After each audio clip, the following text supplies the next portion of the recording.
Pernah tak anda berada di sebuah parti yang meriah, dikelilingi oleh gelak, tawa dan muzik yang kuat, tapi satu-satunya perkara yang bermain di fikiran anda ialah sofa empuk dan ketenangan di rumah. Anda melihat sekeliling, semua orang kelihatan sangat gembira, sangat bertenaga. Mereka seolah-olah mendapat tenaga dari suasana hingar-bingar ini, sementara anda rasa seperti bateri telefon anda sedang nazak. Dari 100 apras terus ke 1500 dalam masa sejam. Lalu perasaan bersalah mula timbul. Kenapa dengan aku ni? Aku antisosial ke? Aku ni pelik ke? Relax. Anda tidak rosak. Anda tidak antisosial. Anda mungkin tergolong dalam jenis manusia yang otaknya didawaikan secara berbeza. Ini bukan soal personality. Ini soal neurobiologi. Mari kita panggil ia paradoks bateri sosial. Di dunia sering mengagungkan golongan ekstrovert, mereka yang lantang, peramah dan menjadi nyawa parti. Otak mereka seperti panel solar.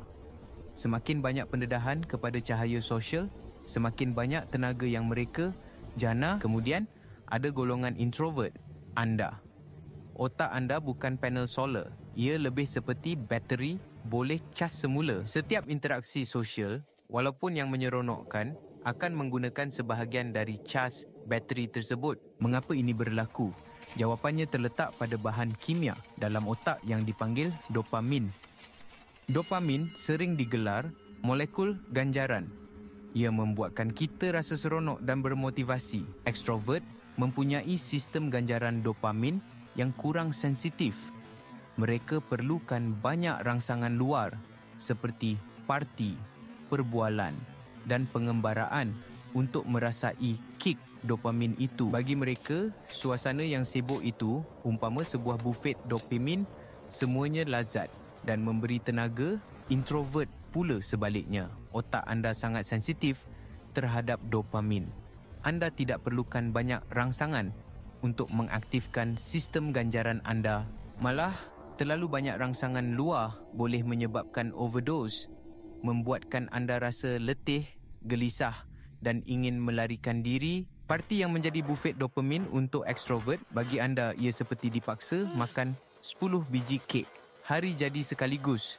Muak. Ada satu lagi teori menarik dari ahli psikologi Hans Eysenck mengenai sistem pengaktifan retikular atau RAS. Bayangkan RAS ini sebagai pintu pagar yang mengawal berapa banyak maklumat dari dunia luar masuk ke dalam otak anda. Introvert secara semula jadi mempunyai pintu pagar yang lebih terbuka. Tahap rangsangan asas anda sudah pun tinggi. Sebab itu, aktiviti yang tenang seperti membaca buku atau berjalan sendirian sudah cukup merangsang untuk anda. Ekstrovert pula mempunyai pintu pagar yang lebih tertutup. Tahap rangsangan asas mereka rendah. Jadi, mereka secara aktif mencari rangsangan luar untuk membuka pintu pagar itu dan merasa lebih berjaga dan hidup. Ini membawa kita kepada perbezaan penting. Kesunyian, loneliness, lawan kesendirian, solitude. Kesunyian adalah satu perasaan negatif. Ia adalah kesakitan akibat pengasingan sosial yang tidak diingini. Ia terasa kosong. Kesendirian atau solitude adalah sesuatu yang positif. Ia adalah pilihan untuk bersama diri sendiri. Ia adalah masa untuk mengecas semula, berfikir dan menjadi kreatif. Ia terasa penuh. Bagi anda, kesendirian adalah stesen pengecas. Selepas seharian memancarkan tenaga kepada dunia, anda perlu plug in kembali. Anda plug in dengan membaca buku, mendengar muzik, berkebun atau sekadar termenung melihat keluar tingkap. Dan perlahan-lahan, bateri anda kembali ke 100%. Anda rasa segar, fokus dan bersedia untuk berinteraksi dengan dunia semula. Masyarakat sering salah faham. Mereka nampak anda bersendirian dan menganggap anda sunyi atau sedih.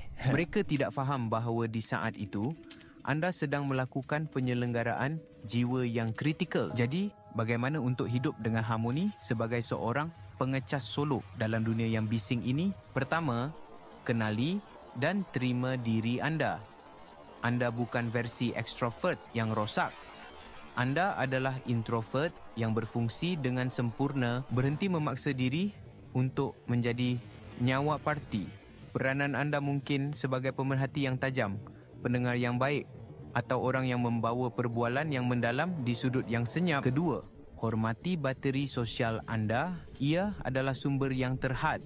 Belajar untuk mengesannya apabila ia mula lemah. Tidak mengapa untuk pulang awal. Tidak mengapa untuk menolak jemputan.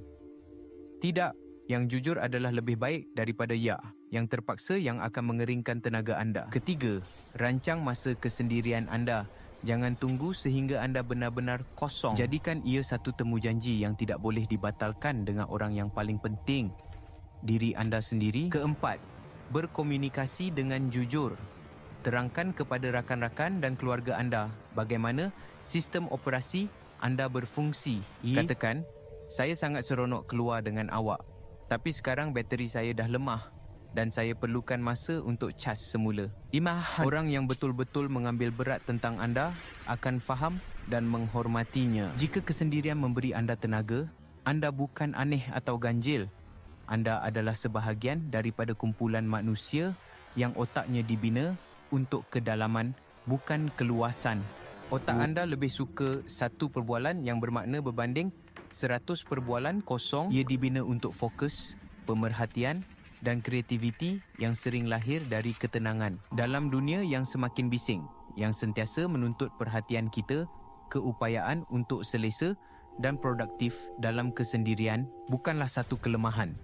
Ia adalah satu kuasa besar. Jadi, lain kali anda meninggalkan parti lebih awal untuk pulang ke stesen pengecas anda, jangan rasa bersalah. Senyumlah kerana anda tahu sesuatu yang ramai orang tidak tahu. Cara untuk mendengar bisikan jiwa anda di tengah-tengah lautan hinga-binga dunia